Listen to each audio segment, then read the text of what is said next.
Excellencies, ladies and gentlemen, dear students, colleagues, friends, a warm welcome to the Maison de la Paix.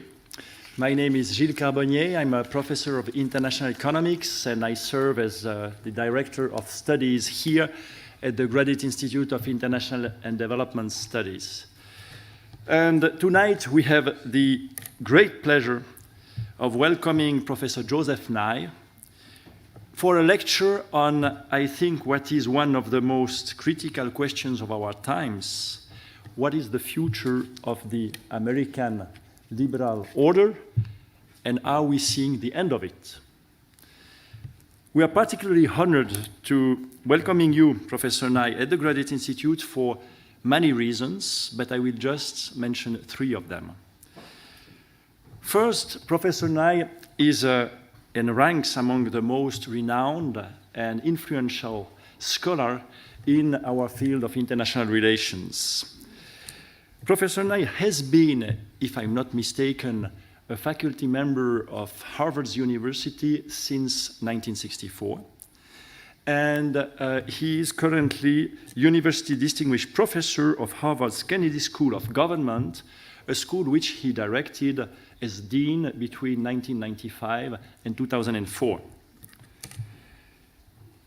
For many students taking classes in international relations, international governance, Joseph Nye's seminal book, Power and Interdependence, co-authored with Bob Cohen and first released in 1977, still is a key reference and a textbook.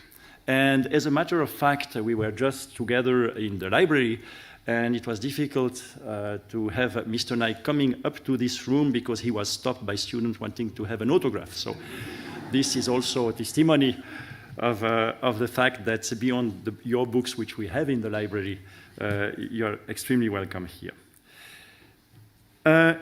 One actually cannot understate the importance of Professor Nye's contribution to security studies, to transnational governance, to strategy, and of course, his contribution of advancing the notions of soft power and smart power. Second reason, Professor Nye has had a remarkable career in the policy world. He has served as Deputy Undersecretary of State in the Carter administration. He was chairman of the National Intelligence Council and subsequently Assistant Secretary of Defense in the Clinton administration, among many others. Third, I wish to stress that Joseph Nye is a longtime friend of the Graduate Institute. Indeed, he spent a year here in Geneva as invited professor of the Graduate Institute by the end of the 1960s. And I think that we have the chance to have with us a few friends from these good old days in the audience. So you are most welcome. Professor Nye, on behalf of Philippe Burin, the director of the Graduate Institute, I thank you very much for having accepted our invitation, and we very much look forward to listening to your lecture. So you have the floor. Thank you.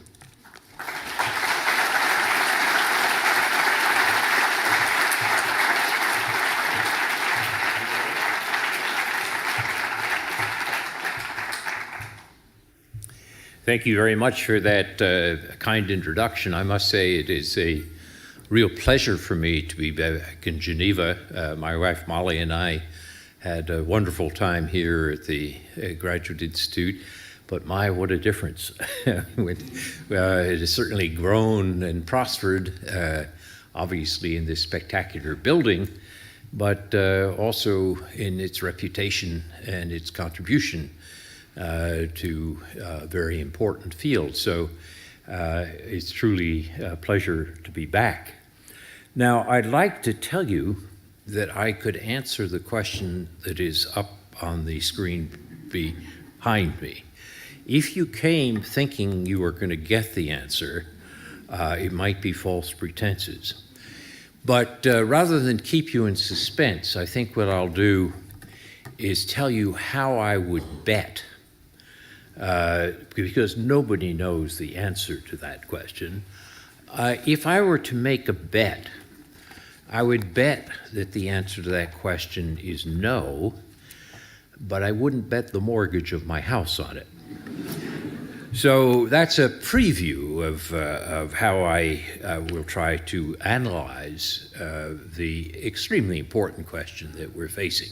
Now, in one sense, it's an easy question to answer. Everything comes to an end. So obviously, a American order that we've seen since 1945 is going to come to an end. The key question, of course, is when. There's a wonderful story about a British statesman of the 18th century, Horace Walpole, who, when the American colonies became independent, lamented, he said, "Woe is Britain, we are now reduced to a miserable little island like Sardinia." I hope there are no Sardinians here, but in any case, this was on the eve of Britain starting its most important century, which was fueled by the Industrial Revolution. So I say that merely to remind us that we need to be humble about predictions about what we think is going to happen. When we talk about human beings as organisms, we can get a fairly clear sense of a trajectory and what it means to decline or come to an end and so forth. I can assure you, without any fear of contradiction, that given the dates you just heard in the introduction, I am in decline. But I can't assure you about a country being in decline or an order being in decline.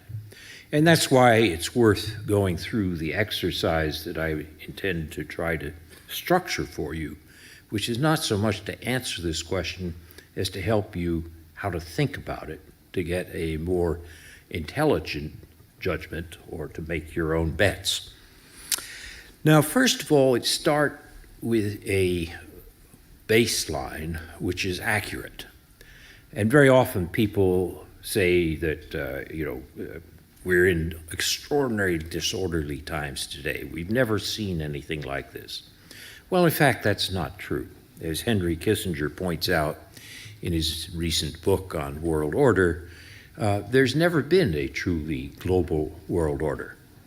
And people who go back and say, but weren't we living in an age of American hegemony for the last 75 years? The answer is no, not really. At best, it was half hegemony. If you ask about the international order that the Americans helped to structure after 1945, it did not include China, did not include India, did not include the Soviet Union. There's more than half of the world right there. So it was a set of like-minded countries which were obeying a set of rules and structuring a set of alliances.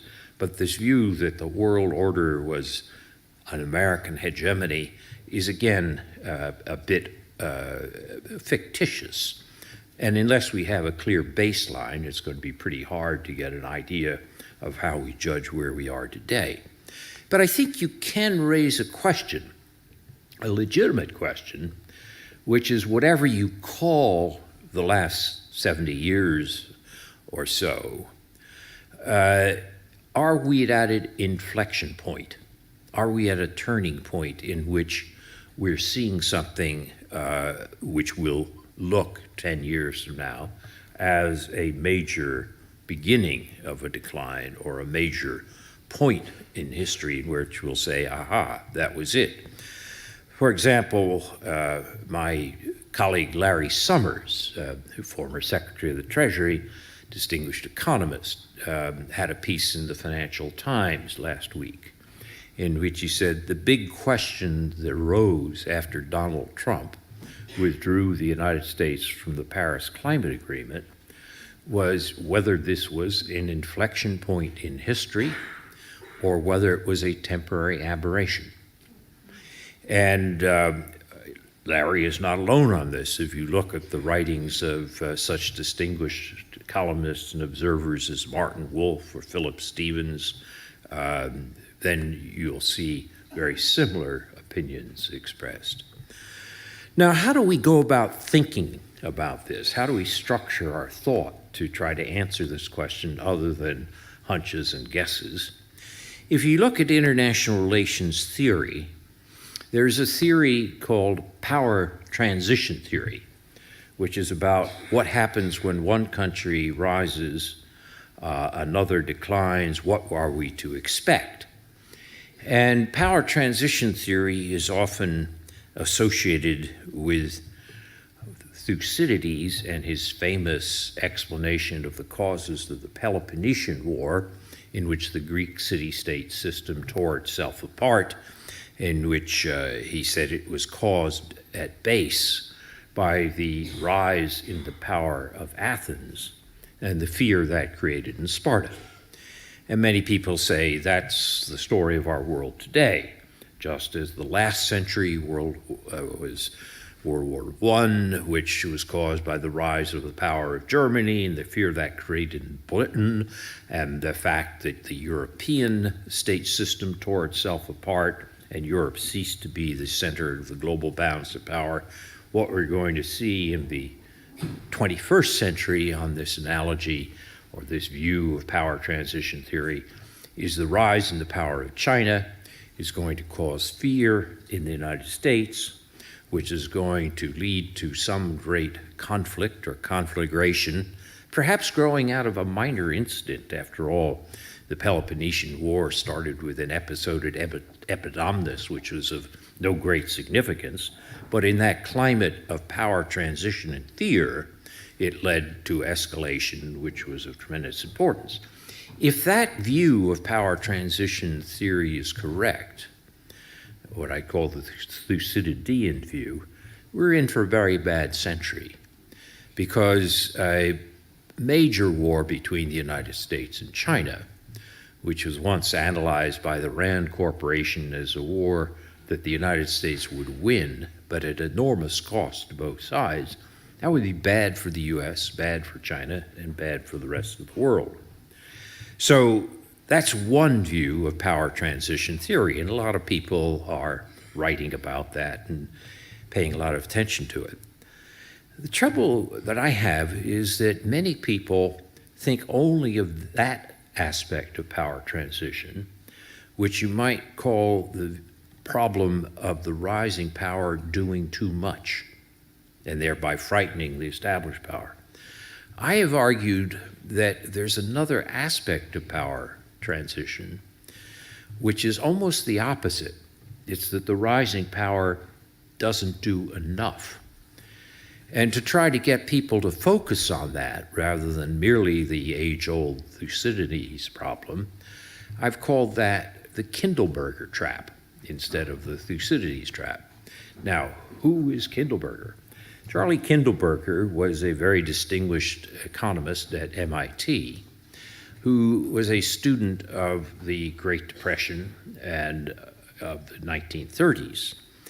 And Kindleberger argued that the problem of the 1930s, the reason that it turned out so badly, the reason the Great Depression was so deep and devastating, was because the United States had become the most powerful country in the world, but didn't act like it.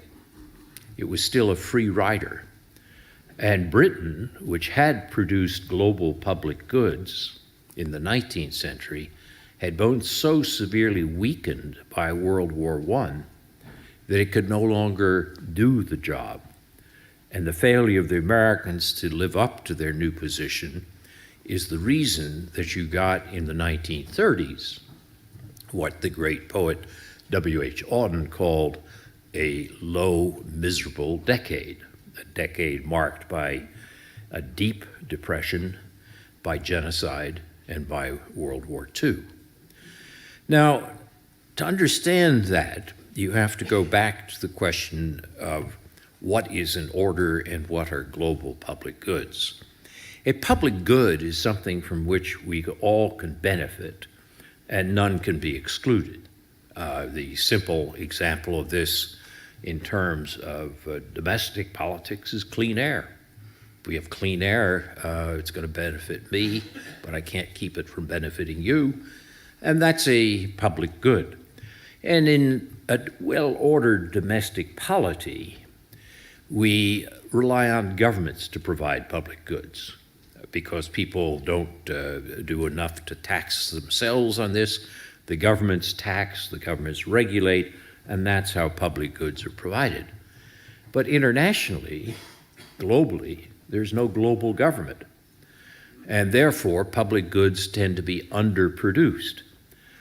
And the problem is that there's an incentive for most countries to free ride.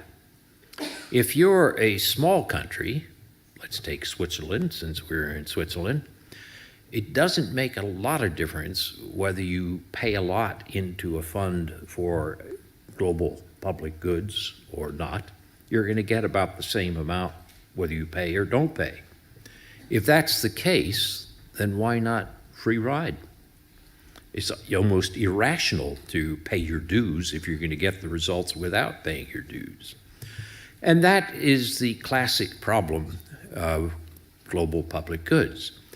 On the other hand, the largest country, for example, Britain in the 19th century, would produce global public goods like freedom of the seas, using the British Navy to police it, a relatively stable international monetary system, a relatively open international trading system, not out of the goodness of its heart or charity, but because it affected Britain.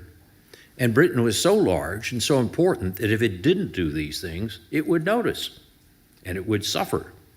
So the largest country has an incentive to contribute to global public goods out of self-interest. And in that sense, Britain played that role. But the United States in the 1930s, though it had become the world's largest country or most powerful country, didn't play that role.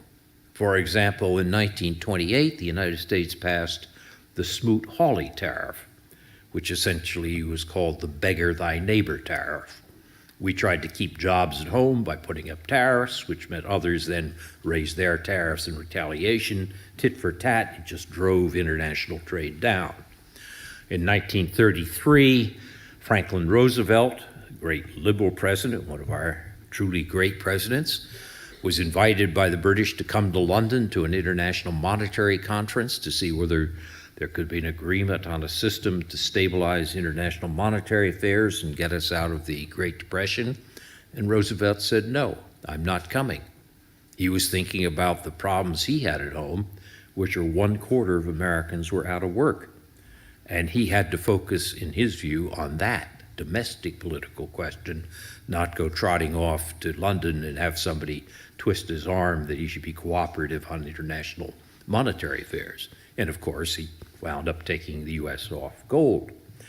So that was the free riding attitude of the United States. And in the view of Charlie Kindleberger, that's what drove the system to lower depths than it otherwise would have. Business cycles are natural in market economies, but it didn't have to get as low as it did in the 1930s with the concomitant political effects that I mentioned. So that's the shape of the problem. And the question then is we ask about the role of China and the rise of China is whether China is going to fall into a Thucydides trap, creating fear which will lead to war, or is the greater problem that China will fall into a Kindleberger trap, acting like the US did in the 1930s and trying to be a free rider after it's gained sufficient size that it should be participating in the production of global public goods, or what former World Bank President Robert Zoellick called a responsible stakeholder. Now, I think that analysis, which of these two dimensions of the power transition, is important, and I'm afraid that much of the time that we spend is only on half of the analysis, only on Thucydides, and not enough on Kindleberger. So part of the question that we want to think about is how do we broaden our frame of reference as we talk about power transition theory. But the other part of the answer has to deal not with these changes at the level of the international system, but with changes in domestic politics. And there, the key question is whether the rise of populism and nationalism is going to undercut the ability of countries to cooperate. And if one looks at the recent editorial in the Wall Street Journal by H.R. McMaster, the National Security Advisor, and Gary Cohn, the National Economic Advisor in the White House, two of the more reasonable people in the White House, their comment was that international politics is not among a community of nations. It's an arena for competition, or echoing Trump's view, it's something in which it's winner take all time after time after time, each on its own bottom. That's a problem because it means that the kind of reciprocity and long-run definition of self-interest that you need to maintain a rules-based system is difficult. So it's one thing for Trump in his inaugural address to say America first. I bet you can't find a political leader who says my country second. The key question is, how do you define first? First alone or first with others? And first in the short term or first over a long horizon in which good for me can be good for you as well? And I think the key problem that we have to focus on is whether the issue as framed by Trump and his advisors is going to make it difficult to create and sustain global public goods. Or if I can again telegraph my conclusion, I worry more about the rise of Trump than the rise of China. Let me then say a little bit about how we got where we are. There is a view, for example, expressed by Edward Luce, a columnist for the FT, Financial Times, that in his words, the 1945 system is over because the U.S. is in decline. So on that view, the U.S. becomes the largest economy in 1900. It becomes the most powerful country in 1917 when Woodrow Wilson sends 2 million Americans to fight in Europe. But then the Americans go home, and in the 1930s, we have what I call the Kindleberger trap. And in 1945, Harry Truman and his colleagues say, you know, that was a mistake. We can't do that again. So in 1947, when the British send a message to Washington saying, we can no longer defend Greece and Turkey and the Eastern Mediterranean against Soviet aggression, Truman announces the Truman Doctrine, that the United States will step in. 1948, you have the Marshall Plan to help Europe recover. 1949, the creation of the North Atlantic Treaty Organization. 1950, the U.S. sends troops to Korea under a UN banner to repel the North Korean aggression in crossing the 38th parallel. And that basically has created a structure of security which has lasted for 75 years. If you think about it, unlike World War I, where we brought the troops home, the troops are still there in those places. Not exactly the same troops, but you get the idea. Now, that's been important because a structure of security is essential for markets to work well. When there's great insecurity, markets don't work well. So that structure of the American alliance system, combined with the establishment of a set of rules, sometimes called the Bretton Woods rules, from 1944, but supplemented later by a variety of means, created an international order, which was good for the US. It was also good for many countries, not good for everybody. The US sometimes made mistakes, did dumb things, but by and large, it was produced by a United States which was powerful. So if Edward Luce is correct that the 1945 system is over because the United States is in decline, then again, that's very important for us to be aware of and think about in answering this question. I wrote a little book a couple of years ago called Is the American Century Over?, which tried to establish some facts and figures to make the argument that the United States is not in decline. But one of the things you have to do is distinguish between two different senses of the word decline. There's absolute decline, which is what happened to ancient Rome. Absolute decline, Rome was unable to fend off barbarians. Remember, it didn't succumb to the rise of another empire, the Persians or the Gauls or whatever. It succumbed to hordes of barbarians, and it couldn't fend them off because it had no internal economic productivity, but instead was locked in internecine warfare. And so people sometimes say the US is like Rome. No, that doesn't fit. And if you think about it, let me just give you a couple of rough indicators. Despite all the problems of American politics today, in demographics, the US is the one rich developed country which is going to hold its position in demographic rankings. According to the UN demographers, today the ranking is China, India, US. 2050, it's going to be India, China, US. It's interesting there is the US stays where it is. Russia doesn't, Europe doesn't, Japan doesn't. It's hard to find any other developed country that stays in that kind of ranking. Most are suffering a relative demographic decline.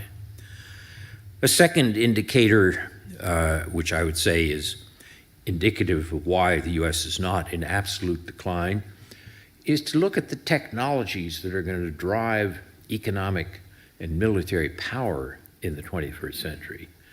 And most people would say that those are likely to be biotechnology, nanotechnology, and the next generation of information technology, particularly artificial intelligence and big data. And then if you ask, in what country is at the forefront of all three of these technologies, it's generally agreed it's the US. And if you say, can they sustain that?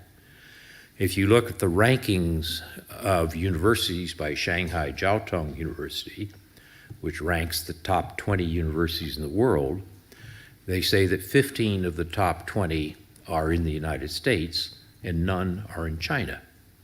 So that doesn't fit with this image of ancient Rome and an absolute decline. But notice that you can have a resistance to absolute decline and still have relative decline. And relative decline is what happened, for example, to the Netherlands in the 17th century. If you look at your Rembrandts, you'll see that the Dutch had a pretty good life. It wasn't as though they were impoverished or suffering like Rome, but the British were able to mobilize sea power and take away naval dominance from the Dutch. And in terms of being the dominant power in Northern Europe, the Dutch were in relative decline. So the question is, could the United States be in an analogous position in terms of relative decline? And then you say, okay, who would replace the US? One possibility is Europe. Europe has the capacity in terms of total size when it acts as a unit, in terms of human resources, in terms of technology. Europe is a potential contender. It lacks one thing, and that's unity. And the question of how much unity we're going to have, so how soon, I don't think it's going to be that soon. A second contender might be Russia. Russia still has a nuclear arsenal on the scale of that of the United States, and Russia has aspirations. But on the other hand, when you look at Russia, I think you could see that this is a country that is in decline. It's in demographic decline, as I already mentioned, and its economy is based on energy exports. 2/3 of its exports are oil and gas. And it's got such a corrupt system that it can't re-engineer its domestic economy to make it a more effective modern economy. So I don't see Russia as a contender. India is possible. I mentioned that India is likely to be the largest country in the world in terms of population. But India has a long way to go still. It's profiting from 7% plus rates of economic growth. But India's economy of $2 trillion, the US is an economy of $20 trillion. And if India is going to catch up, even if it's not just catching up with the US, it's got to use more of its human resources. 1/3 of Indian women are illiterate. That's a terrible waste of human resources, if nothing else. So I don't think India is a contender, and that brings us back to where we started, China. So the question then is China going to become the replacement for the US, either in the Thucydides version or the Kindleberg version? My view is that China is not about to pass the US. China is a $12 billion economy. The US, as I mentioned, $20 billion. Some people like to say, but if we use purchasing power parity, China's already bigger. Problem with that is you don't import jet engines or oil at purchasing power parity. You import it by exchange rates. But China is definitely doing well. It's done extremely well. I suspect it'll continue to grow despite a number of problems that have been identified. The Chinese sometimes talk about the problem of growing old before they grow rich. But the problem is not one where I think China is going to be quickly passing the US. China, as I said, may pass the US in total size sometime in the 2030s. In per capita income, it'll still be roughly a quarter of the US as it is now, and that's a measure of the sophistication of an economy. And in terms of military power, while China has been greatly increasing its military budget, it's still only 1/4 of the American military budget. And in terms of soft power, where China has been placing a great deal of emphasis on the power to attract rather than coerce and pay, China has problems. One is it can't fully unleash the talents of its civil society, and the other is it has a lot of territorial conflicts with neighbors, which make it look threatening. The net result of that is the Portland consultancy, which does a index of soft power that it calls the Soft Power 30, which it produces annually, ranks China about 28th on soft power, not about to pass the US. Now, why is that of some importance? It's importance because it means that we probably don't have to worry as much about the Thucydides trap as people think. When you go back to the example of Britain and Germany on the eve of World War I, it's worth remembering that Germany had already passed Britain by 1900. So Germany was not just on Britain's heels, it was overcoming. If the numbers that I gave you tonight, and which are at greater detail in this book, Is the American Century Over? If those numbers are correct, China's not just about to pass the US.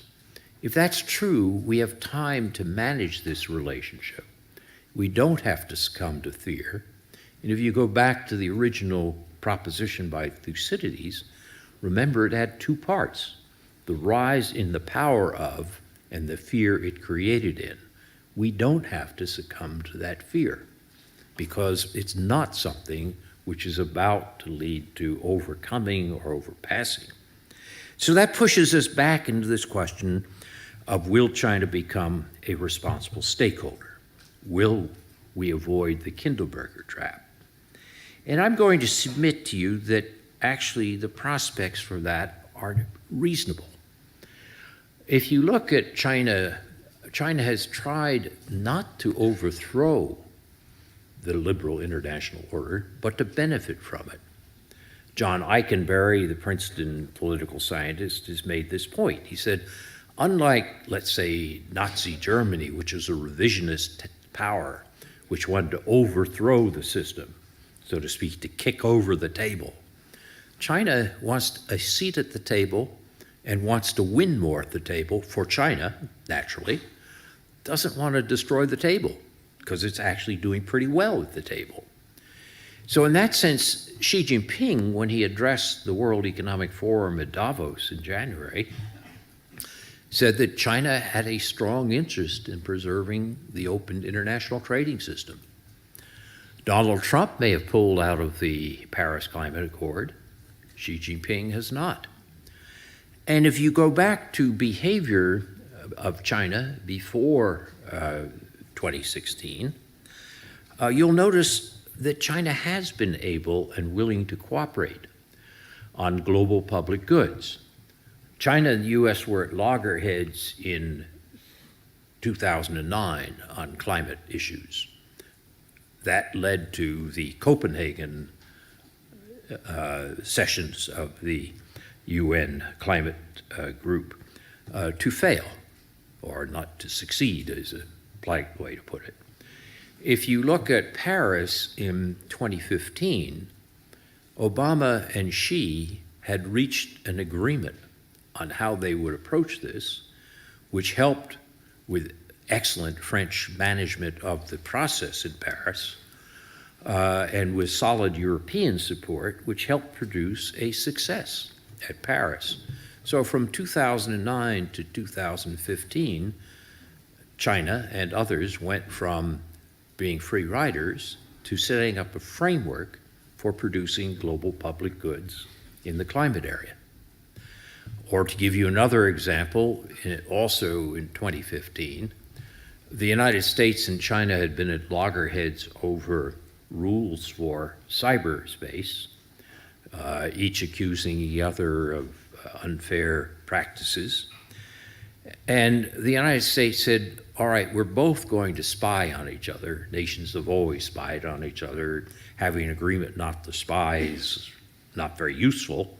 But we could get an agreement not to spy for commercial purposes. In other words, you don't steal the intellectual property of another country's company and give it to your own company, because that's unfair and unbalances the global trading system.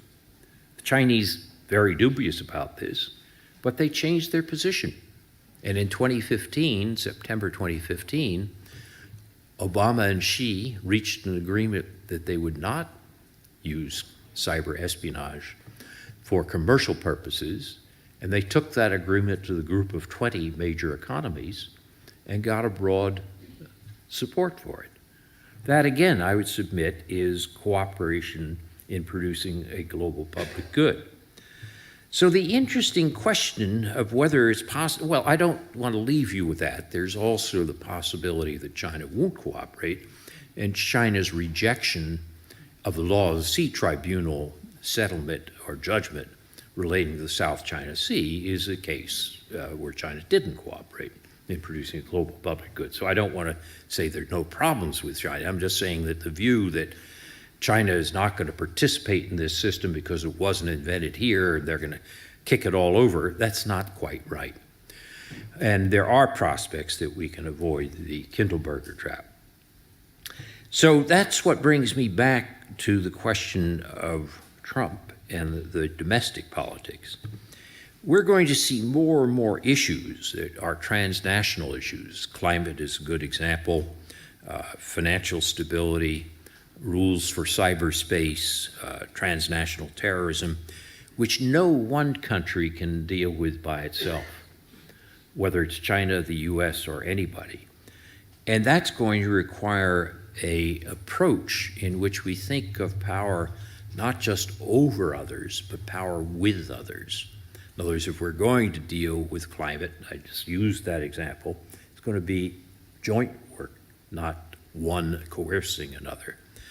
And many of those issues, like climate, financial stability, or the internet, can't be solved by military means. They have to be networks and soft power and cooperation. I've given you evidence of why I think China can be recruited to cooperate, though it's imperfect evidence. But I also have this evidence that I gave you earlier, is the question of whether the United States will continue to cooperate, based on some of the statements by the Trump administration. The Trump administration, when it announced its international affairs budget, called it a hard power budget.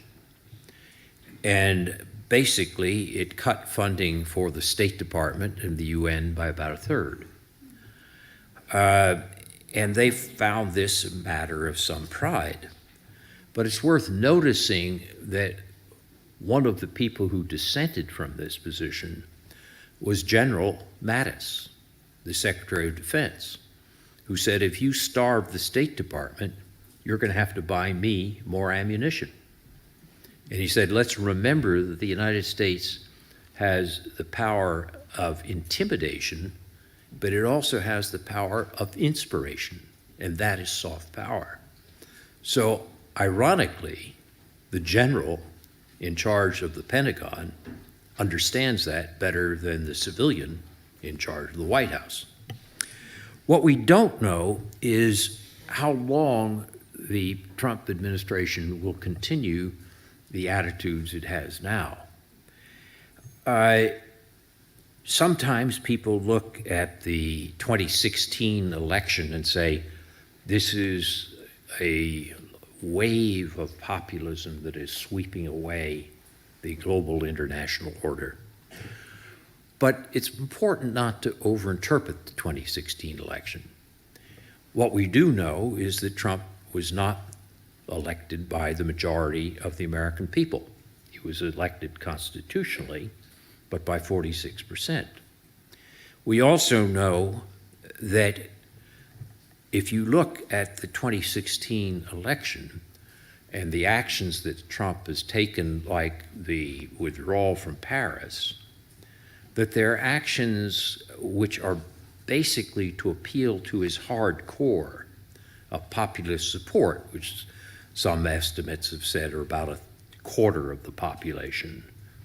And he's gone for appealing to this base rather than broadening his base. And that's led others to say that maybe that means that he will not be a two-term president.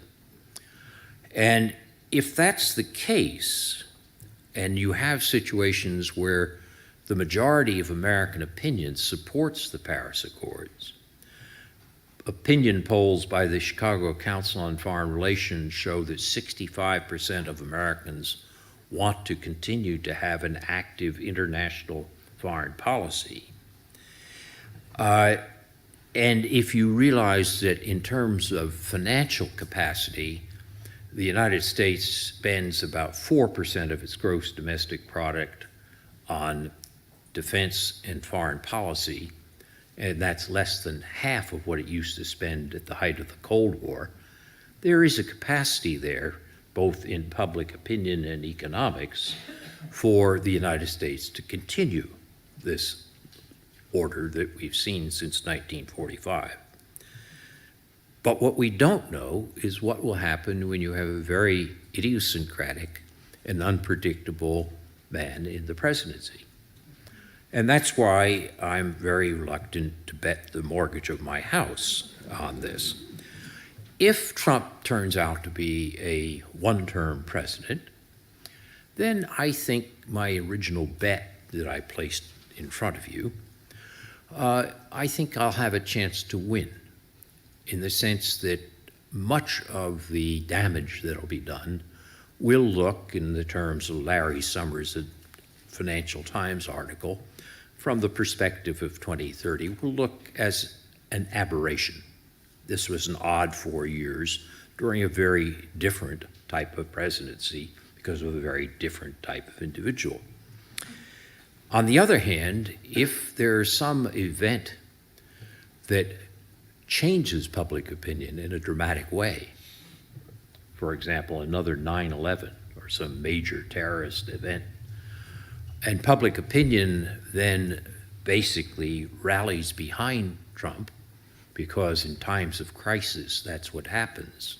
Public opinion tends to rally behind the president, and he turns out to be not a 4-year president, then I think the most likely outcome is not that China will take over the international order, but the result will be entropy, the inability to get work done, a gradual deterioration of the capacity to produce global public goods.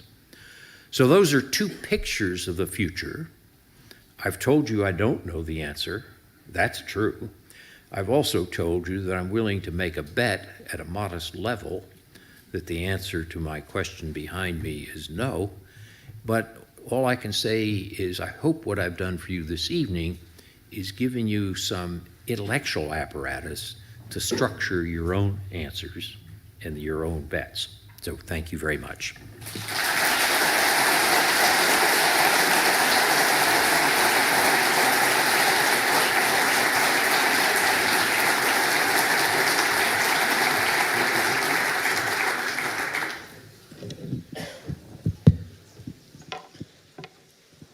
Professor Nye, thank you very, very much for a dense, rich, thought-provoking, and very clear lecture.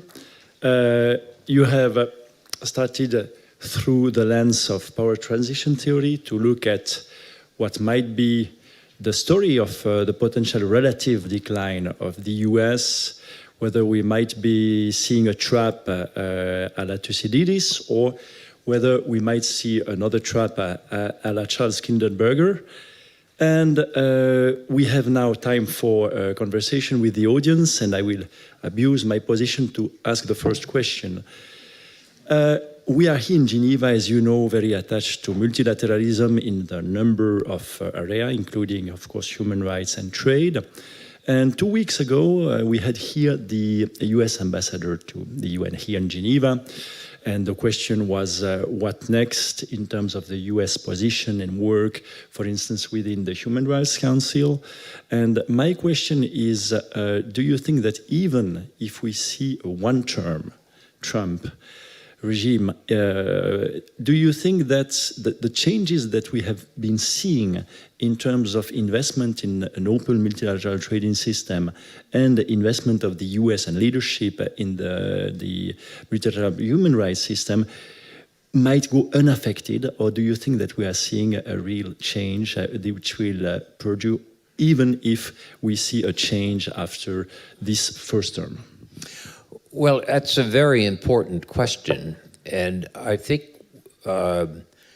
it may not be as dire as it first looks, because Trump has a very idiosyncratic style of leadership, which is to stake out outrageous positions or difficult positions, but then to move off them, and it doesn't bother him about being inconsistent.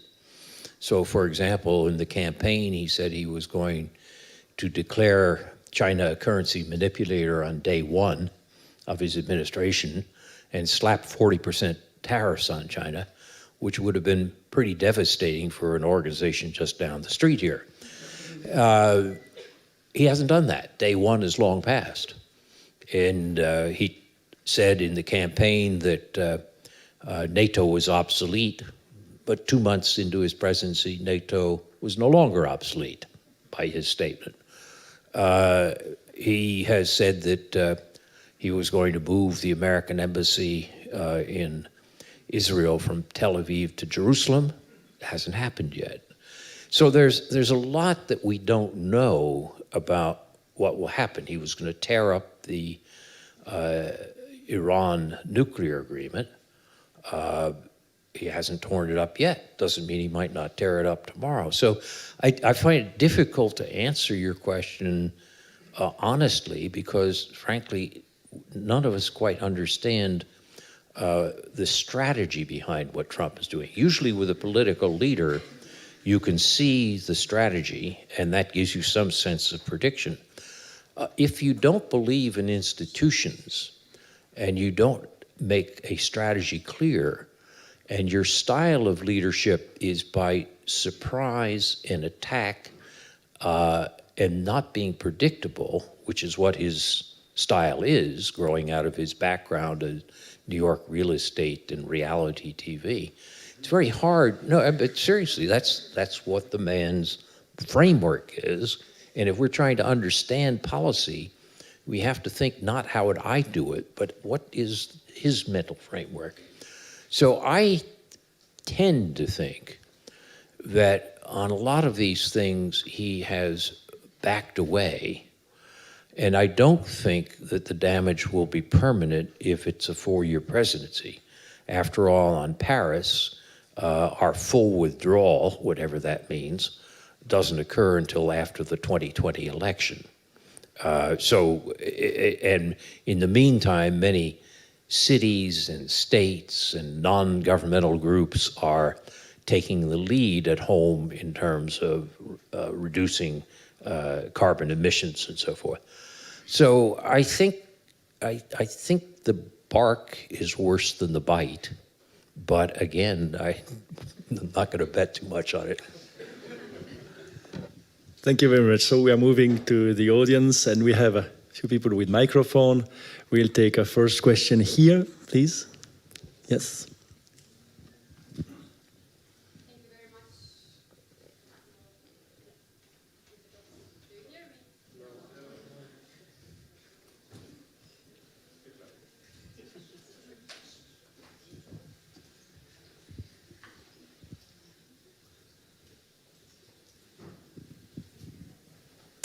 Thank you very much, Professor Nye, for this rich debate.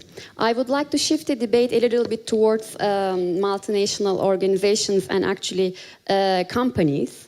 How do you evaluate the role of companies in this power transition?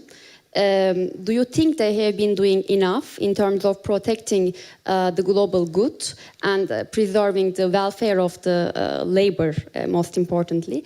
And would you expect in the next 5 years a global resistance movement similar to late 1960s, maybe with participation of some of us in this room?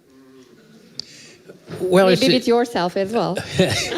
It's an interesting question. I don't think there's any one answer. Different companies behave in different ways. One of the things that has struck me is that on the issue of climate, most of the large energy companies have opposed Trump's decisions on this.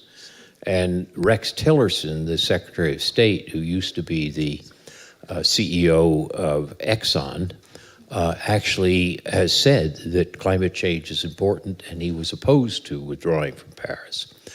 But there is another aspect of this, which is beyond just companies, how, if we're really serious about keeping a rules-based international system, which requires multinational institutions and cooperation, we have to pay more attention than we've done in the past decade or two to those who are left behind and the problem of inequality.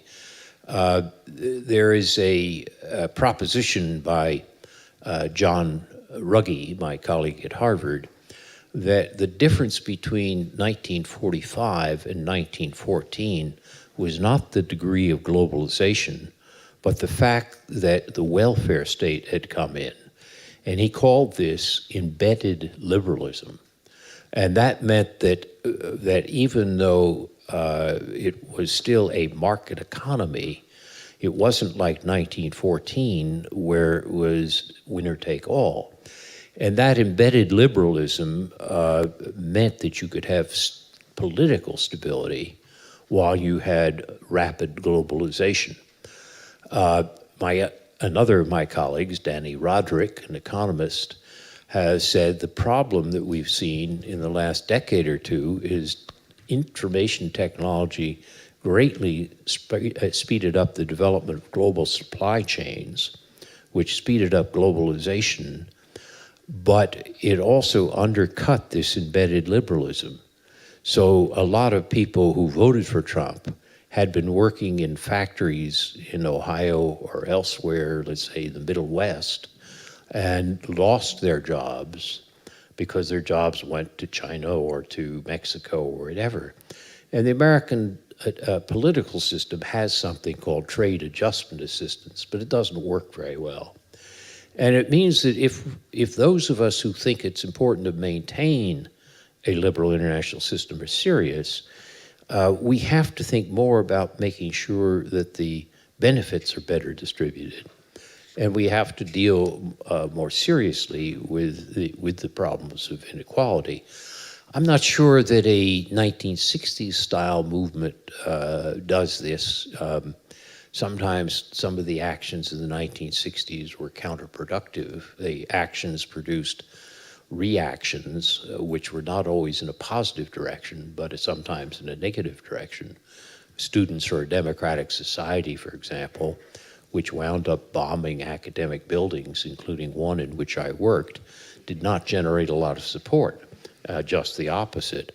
So the 60s analogy worries me a little bit, but the larger point that you're making, which is that to maintain an open international system, if you go back to my analysis, you can't focus just on the great power politics and power transition.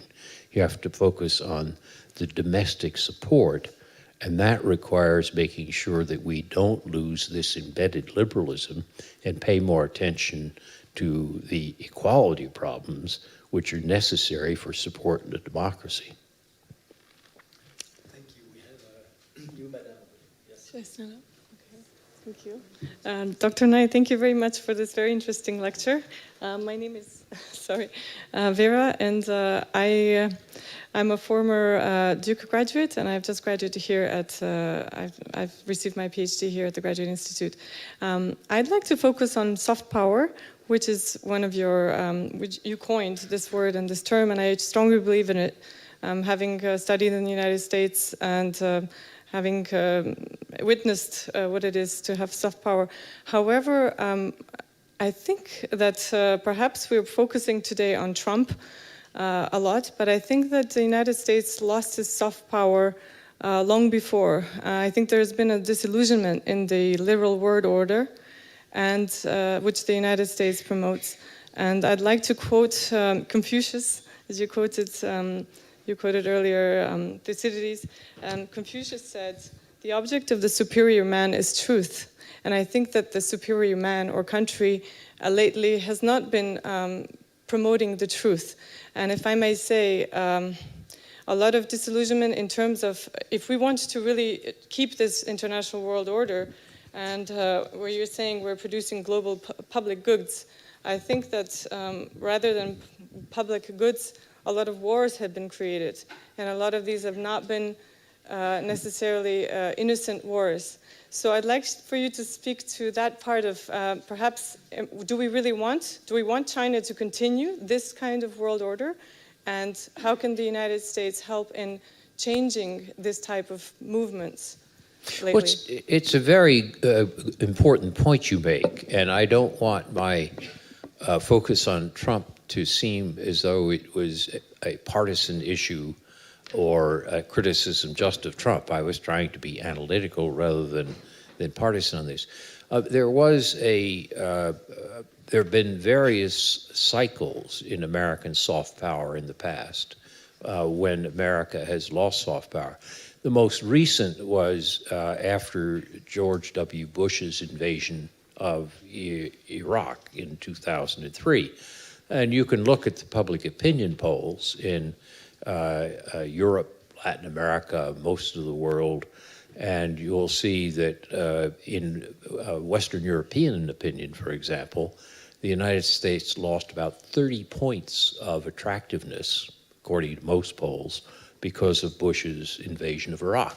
So there's a case where the use of hard power undercuts soft power. it also is counterproductive, which is that if you want to deal with terrorists, which Al-Qaeda was a terrorist, is still a terrorist organization, you need the help and support of sympathetic Muslims and others. And if you essentially misuse your hard power, as the US did, for example, at Abu Ghraib and so forth, or using torture, you alienate those people who you need as your allies. Soft power is never going to convert the hardcore, the people who flew the planes into the buildings on 9/11. You have to use hard power of policing and intelligence and so forth to catch the hardcore. But soft power is essential to deal with the surrounding environment in which these people operate. And if you alienate rather than attract the rest of the community, then you are undercutting your hard power. Bush didn't understand that, and he, I think, had a very bad effect on American soft power. But before I conclude that, I want to point out that a lot of what soft power of a country comes from its civil society, not its government. And remember that in the 1960s, the American war in Vietnam, to go back to your point about unjust wars, the American war in Vietnam was very unpopular. People were marching in the streets all over the world protesting the American government policy in Vietnam. But what's most interesting is that the song they were singing was not the Communist Internationale of Ho Chi Minh. It was Martin Luther King's We Shall Overcome. So in other words, at the same time that the US government was wildly unpopular, the US civil society was able to generate ideas that were able to attract people. This relates to the comment that the woman made earlier about we don't want to think too narrowly just of government actions, but also where is civil society on this. And so I take your point. I think you're correct, but I think if you put it in that perspective, you can see that it. I think we're going to lose soft power under Trump, but I also think we can regain it again. Thank you, Professor Nye. My name is Antonio Donini. I look at these issues from a humanitarian perspective, which is slightly different. And I'm wondering whether you would answer in the same way you answered if the question was slightly different. And the question was, are we seeing the end of the American rule-based order? Because there's an argument that many of the rules around which this order has been based since the end of the Second World War are now falling apart. You have many more wars where you have international humanitarian law free zones or human rights free zones. You have not only the attitude of the Trump administration, but Brexit and the sort of end of the European dream or the decline of the European dream. You have many other instances where multilateralism, which has gone through a period, it seems to have reached the end of an arc, and now other things are happening that are not multilateral. They're minilateral or they're bilateral. And so I wonder if what we're seeing is not so much the decline of the American economic and political and soft power, but a shift in the way in which the order, if there is one, is being conceptualized.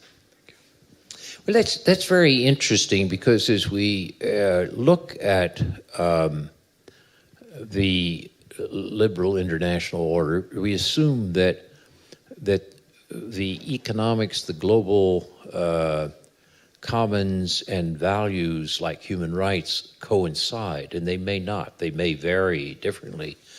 But I think, and so let's go back before Trump so that we can avoid the current problem, and ask whether there was a decline in multilateralism before that. I'm not sure. I mean, if you look at the two cases I mentioned, the climate accord, there was progress on multilateralism there. if you look at rules for the internet, which is something I've been trying to think about, what's interesting is that the majority of nations have agreed in the context of the UN Group of Government Experts, which is all the major cyber-capable countries, that the laws of armed conflicts, which is you don't attack civilians, will apply in cyberspace. So it's not just that you don't bomb a Red Cross hospital, though there are always violations, but that's still a norm. There's an effort to spread this norm into cyberspace. And the UN GGE report is a preliminary and early phase, but it's interesting to me that that it has moved in the direction of trying to introduce multilateral cooperation into a very new and difficult area. So leave aside Donald Trump and just ask whether the trend you're describing was there before 2016. I'm not convinced, and I think there's some areas where we've fallen back, some areas where we've made progress, but I don't think we're really backing away from a rules-based international system. Professor Andonova? Thank you, Joe, for this fantastic reflection on the future of the liberal order. When I read the title, I thought, I hope not. And you made excellent analysis based more or less on great power politics and the supply of public goods and institutions. How about transnational politics, about which you wrote in the 1970s and onwards? I mean, at that time, the outlook of transnational politics was relatively positive. NGOs, epistemic communities, governance networks, and so on and so forth. Increasingly, however, transnational networks are a direct threat both to liberal ideas and to the liberal order and to security, including human trafficking, drug trafficking, cybercrime, terrorist networks. And to me, this is a significant threat to the liberal order. And how does this fit with your analysis? Well, you are an expert on this, and so I would take your judgment on it, but I would say that transnational networks, some are good and some are bad, as you mentioned. Al-Qaeda is a transnational network. It's not a good network from my value point of view. But there are other transnational networks which have been very important. If you look at the transnational networks that support the analysis of climate science, that's been extremely important. If you look at the transnational networks that have sustained the ability to maintain a global domain name system for the internet, so that the internet doesn't fragment, that's largely transnational. There is the ICANN, the Internet Corporation for Assigned Names and Numbers, but beneath the ICANN is the ISOC, the Internet Society, and beneath that is the International Engineering Task Force. And those are the people who actually work the protocols to make sure that cooperation continues. So, those are two examples of very beneficial transnational networks on two very important issues, climate and cyber. But you're right, there are other transnational networks which are very threatening. And so I don't think we can say all one or all the other. I will now give the floor to Dawei, but just briefly introduce him because he happened to be one Chinese student benefiting from the joint agreement between your alma mater and ours. Good. He just finished his first year here in this dual master degree program between the Graduate Institute and the Kennedy School, so he will go now, I think, this weekend to Boston and start in your institution. Well, thank you very much for the introduction. And yes, indeed, it's a very privileged to listen to your lecture even before my enrollment in Kennedy School. And thank you very much. I come from China and do have a question about China. it is still about your point of soft power. You mentioned during the lecture that Chinese performance in terms of soft power is not so good and ranked 28 in the world. So my question that if Chinese President Xi Jinping seek your advice, he asked Professor Nai, could you give me some advice how China should build the soft power to improve the ranking of China in terms of the soft power? So what kind of advice you will give him? Thank you. So you have a new job. Actually, I've had an opportunity to answer that question that was put to me by high-ranking Chinese officials. So I'll give you the same answer I gave them, which is China using soft power is a very smart strategy, because as China's hard power increases, it's likely to frighten its neighbors.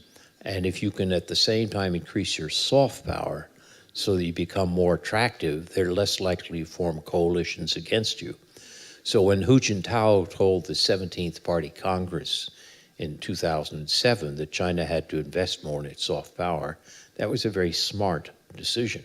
And Xi Jinping has kept that policy, and China's been spending a good deal of money on this.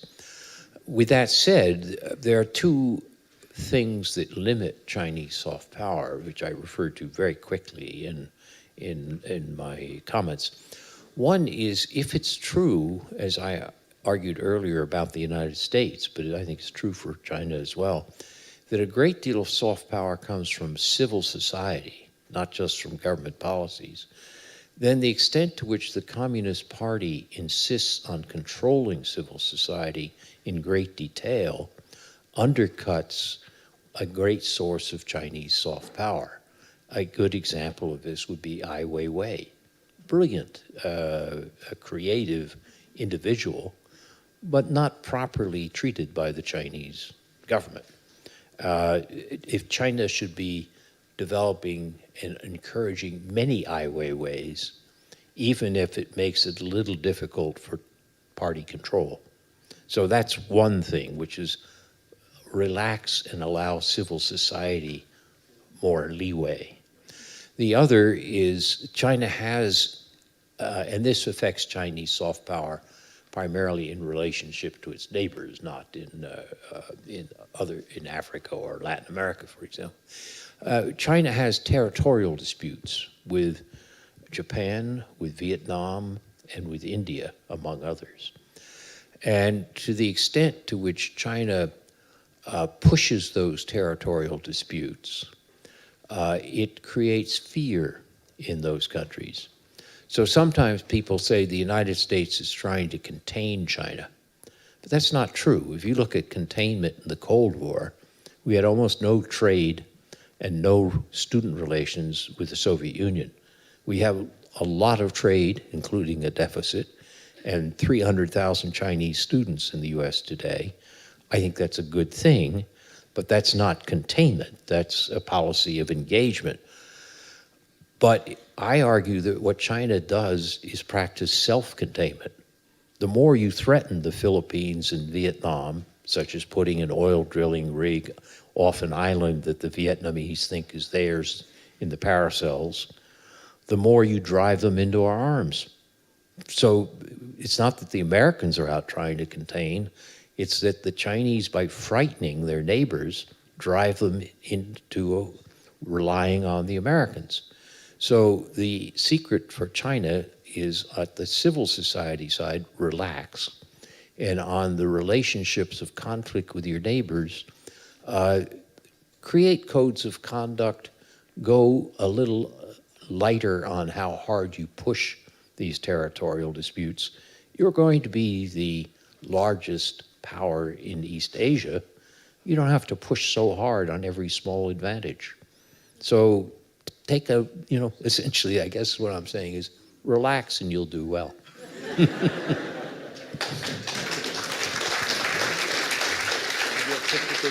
Sure. So, Professor Nai, accept to take one more question, please. Thank you. If you allow, can I raise two questions briefly? Thank you so much, Professor Nai, for your fascinating lecture. My name is Xian Hong. I'm a Chinese binational, but I assume myself as a global citizen. As chairman just mentioned, here's Geneva. It's a capital of multilateral agencies, a UN system, which is a system established since 1945 as well. And since now there remains such uncertainty regarding the liberal order at the global level, would you think it's a good idea to strengthen UN agencies to take a lead to shape the global liberal order? They are here, they are empowering soft power of all the countries. So then I will see that as an opportunity for the future. And my second small question about, I appreciate your insights on the information technology. You have mentioned several issues, including the artificial intelligence, including the big data, Internet of Things. My question is, this powerful technology are slightly different from what we had before. It seems like such a revolution which is going to change everything. They're going to change the global order. They're going to change international relations. They're also going to change the concept of peace and war. So what do you think about this impact of the technology on the international relation? Particularly, do you think the cyber war is already a reality, and cyber peace should be another important subject for us to look at? Thank you. Well, those are both very good questions. Let me take them in reverse order.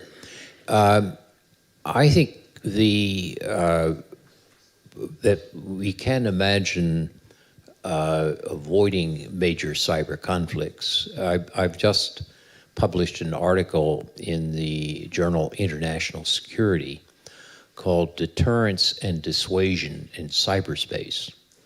And it asks the question of, can you create deterrence of conflict in cyberspace? And the argument is yes, but it's going to not look like nuclear deterrence in the Cold War. It's going to have several mechanisms. One is the threat of punishment. The other is what's called deterrence by denial, by raising the barriers to attack. The third is engagement, which is a mutual interdependence. And the fourth is development of norms, such as I referred to earlier.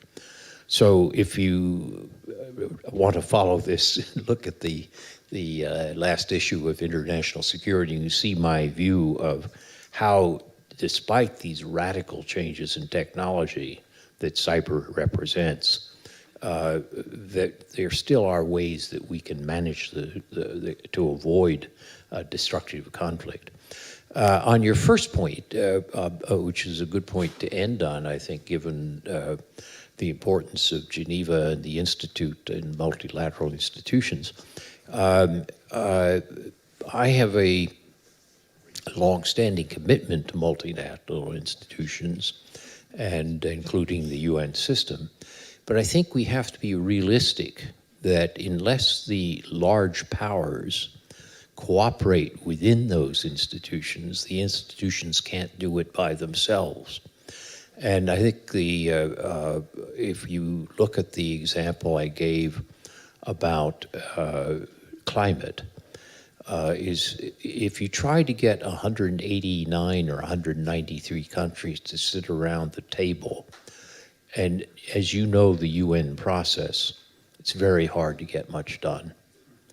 If, on the other hand, you get the countries, the major problem causers, in this case China and the US, to reach agreement and then to work with others to prepare the ground, then the role of the UN of opening this up for others to participate and then legitimizing the results is crucial. And that's the case of the change between Copenhagen in 2009 and Paris in 2015. You know, if you look at carbon dioxide is the one area where China is the world superpower. It's past the United States. But to be realistic about it, China and the US are the biggest problems. Unless China and the US work together and cooperate, and then also with India and others. But unless we work together, the idea that you can do it just by votes of 189 or 193 countries, wherever, it's not going to work. So a proper assessment of multilateralism is that it's a way to get large powers to look at their long-run interest, because as Robert Axelrod, as the professor at the University of Michigan once put it on the evolution of cooperation, you can avoid zero-sum games and tit-for-tat reductions to the lowest denominator that you have in the so-called prisoner's dilemma game if there is a long shadow of the future. A long shadow of the future means you may win this round, I may win the next round, who knows? But we're going to be playing this game together for a long, long time. And the best strategy for us to do is to cooperate. And what multilateral institutions do is, in addition to providing rules, they provide the institutional framework that creates the long shadow of the future. And that's why I worry so much about Trump's narrowness. It's not America first that bothers me. It's America first and only, and it's looking at American national interest in the short term rather than the long term. So think of multinational and multilateral institutions as crucial to creating Axelrod's long shadow of the future. Well,